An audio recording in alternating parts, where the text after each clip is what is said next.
3,5 milioni evra na masa im se staveni na raspolaganje na 4 opštini od regionot. Parite se nameneti za Štip, Karbinci, Lozovo i Sveti Nikole i Sonif tije treba da ga adaptiraat vodovodnite sistemi i da se priključat na hidrosistem od Zletovica. Opština Štip,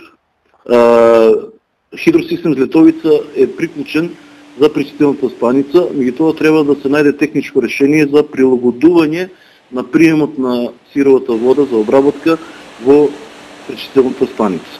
Колку пари ќе чини преадаптацијата на Štipската филтер станица ќе се знае по изготвување на техничката документација. Од друга страна, проектираната вредност за изградба на филтер станица во Карбинци е околу 2 милиони евра. Општината треба само да ја ажурира техничката документација.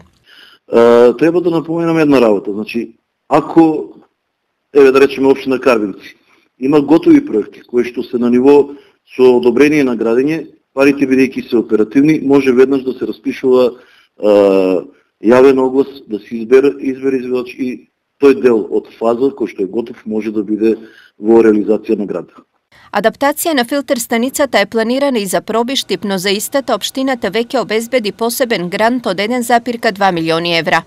Со што општина Пробиштип го зголемува капацитетот на постоечката филтер станица. Во овој момент имаме 75 литра во секунда, со ова зголемуваме за дополнителни 25 литра во секунда, но и ставаме како резерва старата помростаница во село Ратовица. Меѓутоа, овие средства се обезбедени од централниот буџет на Република Македонија од минатата година, веќе се воведени во работа фирмата која што го изведува проектот, така да општина Пробиштип можеби е водечка во овој дел во регионот, во делот на хидросистем Златовица.